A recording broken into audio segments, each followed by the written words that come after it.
Hello friends, അസ്സലാമു അലൈക്കും. Welcome back to Muchukutties world.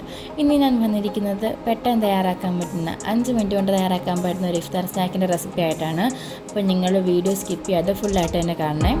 ഇത് തയ്യാറാക്കാൻ വേണ്ടിയിട്ട് ഞാനൊരു പാത്രത്തിലേക്ക് 1 കപ്പ് കടലമാവ്, 1/2 കപ്പ് അരിപ്പൊടി, പിന്നെ 1 സവാള ചെറുതായി അരിഞ്ഞതും കൂടി ഇട്ടെടുക്കുന്നുണ്ട്. ഇതിലേക്ക് 1/4 ടീസ്പൂൺ മഞ്ഞൾപ്പൊടിയും 2 ടേബിൾ സ്പൂൺ കാശ്മീരി മുളക് പൊടിയും കൂടി ഇട്ടെടുക്കുന്നുണ്ട്. പിന്നെ വേണ്ടത് 1 ടേബിൾ സ്പൂൺ ഇഞ്ചി വെളുത്തുള്ളി പേസ്റ്റാണ്. അതും പിന്നെ 1/4 ടീസ്പൂൺ കായവും നമുക്ക് ആവശ്യത്തിനുള്ള ഉപ്പും കൂടെ ചേർത്തിട്ട് നന്നായിട്ടൊന്ന് മിക്സ് ചെയ്യാം. ഇനി ഇതിലേക്ക് കുറച്ച് വെള്ളം ഒഴിച്ച് നമുക്ക് നന്നായിട്ടൊന്ന് മിക്സ് ചെയ്യണം. നമുക്ക് ആവശ്യത്തിനുള്ള രീതിയിൽ നമുക്ക് വെള്ളം ഒഴിക്കാം. ഒടുവിലാണ് ഓർത്തത് കുറച്ച് കറിവേപ്പില ഇടാൻ മറന്നു പോയിരുന്നു. അപ്പോൾ ഞാനിവിടെ 2 തണ്ട് കറിവേപ്പില ഇതിലേക്ക് ഇട്ട് കൊടുക്കുന്നുണ്ട്. എന്നിട്ട് നന്നായിട്ടൊന്ന് മിക്സ് ചെയ്യുന്നുണ്ട്. ഇനി ഇത്രയേ ഉള്ളൂ, നമുക്കിത് ഫ്രൈ ചെയ്യാം. അതിനായിട്ട് ചൂടായ എണ്ണയിലേക്ക് നമുക്കിത് സ്പൂണ് കൊണ്ട് കോരി ഇട്ട് കൊടുത്ത് ഫ്രൈ ചെയ്യാം. നിങ്ങൾക്ക് വേണമെങ്കിൽ പൈപ്പിംഗ് ബാഗിലേക്ക് ഇട്ട് കൊടുത്ത് ഡ്രോപ്പായിട്ട് ഇട്ട് ഫ്രൈ ചെയ്യാവുന്നതാണ്. ഞാനിവിടെ സ്പൂൺ കൊണ്ട് കോരി ഇട്ട് കൊടുക്കുന്നു, അതിൻ്റെ ഫ്രൈ ആക്കുന്നു. അപ്പോൾ ഒരു ഭാഗം നന്നായിട്ട് ഫ്രൈ ആയി വരുമ്പോൾ ഇന്ന് മറിച്ചിട്ട് കൊടുക്കാം. അങ്ങനെ 2 ഭാഗവും നന്നായിട്ടൊന്ന് ഫ്രൈ ആക്കി എടുക്കാം.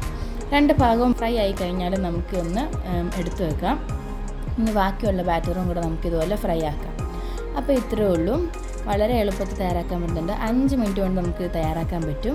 ഇപ്പോൾ പെട്ടെന്ന് നമുക്കൊരു ഇഫ്താർ സ്നാക്കായിട്ട് തയ്യാറാക്കാം. അല്ലാതെ തന്നെ നമുക്ക് വീട്ടിൽ ഗസ്റ്റൊക്കെ വരുവാണെങ്കിലും പെട്ടെന്ന് തയ്യാറാക്കാൻ പറ്റുന്നതാണിത്.